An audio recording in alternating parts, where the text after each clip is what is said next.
Manny Pacquiao is unquestionably one of the most accomplished fighters in boxing history. Having near inhuman levels of athleticism, Pacquiao was able to achieve the unthinkable by winning world titles in a record-breaking 8 divisions, a record that will likely never be broken.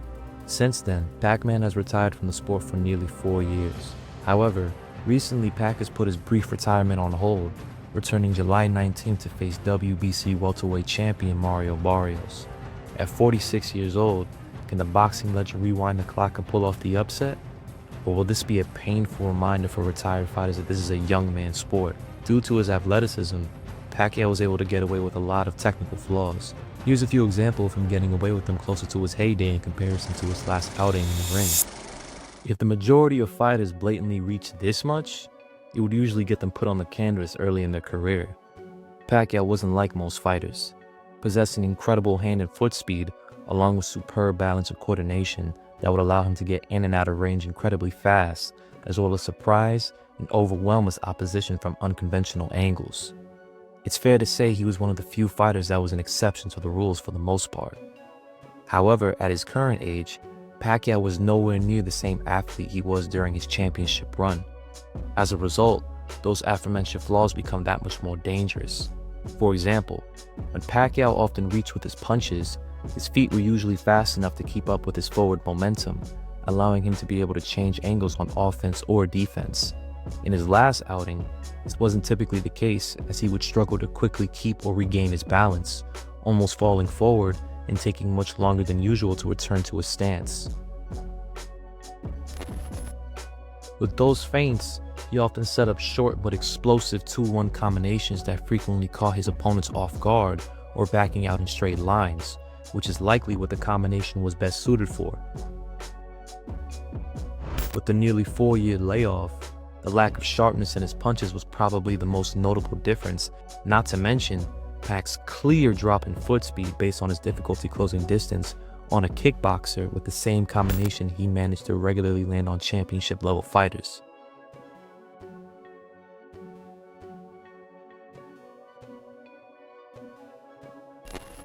When his opponents were more stationary or located near the ropes, Pacquiao would often unleash those extended 6 to 8 punch combinations that dazzled the boxing public and made him must-watch TV.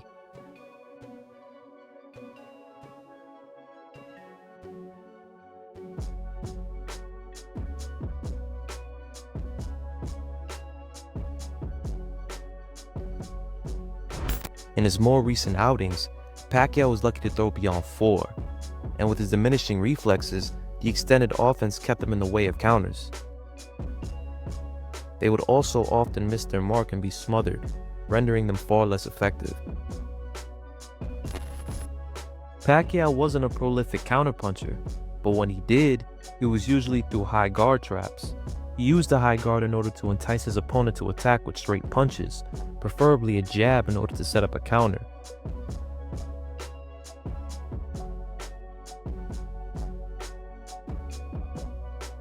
When he did set off the trap, he usually attacked with a slip counter or followed them out with an explosive combination. Same tactic, but his high guard traps were not as sharp as they were in the past, and when they did land, he often failed to get out of the way of counters.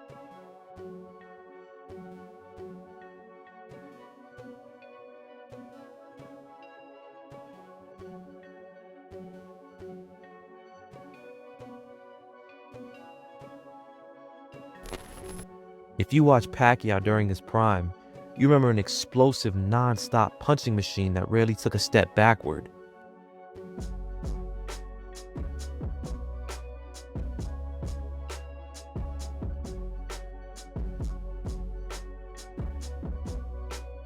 However, in his last bout, Pacquiao arguably took nearly as many steps going back than coming forward. He would do this for long stretches of the round while hardly throwing any punches. In fairness, this could have been a choice by Pac to take the fight lightly, considering it was a non-judge exhibition match, not a championship fight.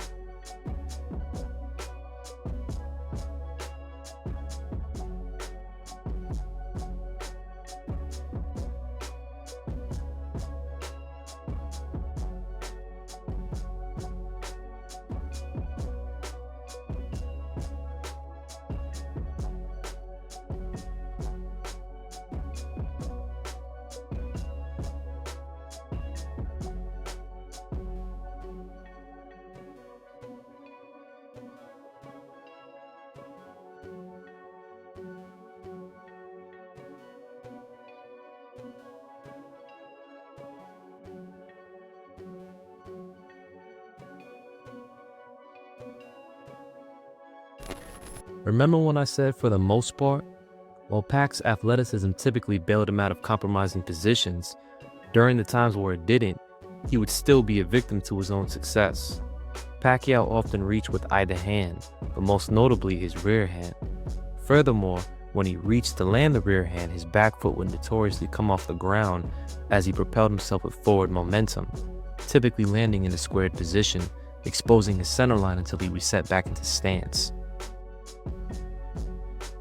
This issue is only exacerbated with his decreasing reflexes, lacking the speed to avoid return fire.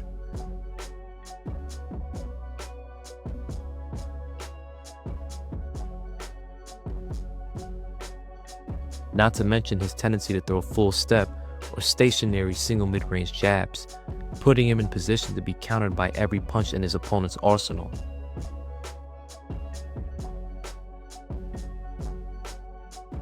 It's not every day you catch a boxing legend flush with the first rear hand you throw.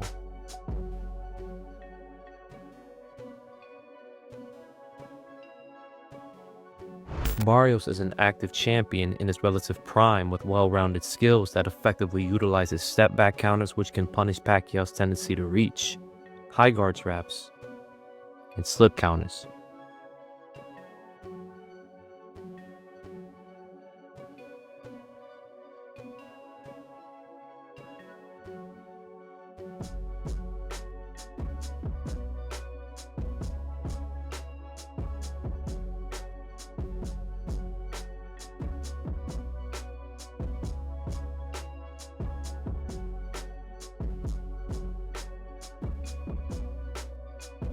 Based on the film, it's clear as day that Pacquiao is a shell of the fighter he once was. The young man who overwhelmed and defeated legendary champions throughout his career is behind us, and has been replaced by an old man struggling to compete with a kickboxer who's never competed in professional boxing. Without his big edge and athleticism, Pacquiao's skills alone put him around the journeyman level. The 4 years of inactivity don't help his chances either, playing a big role in the lack of sharpness in his punches. Furthermore, Barrios is a bad matchup for Pac-Man, being a skilled counterpuncher with a 7-inch height advantage along with a 4-inch reach advantage. At best, he gets beat decisively and it goes 12. At worst, he gets stopped.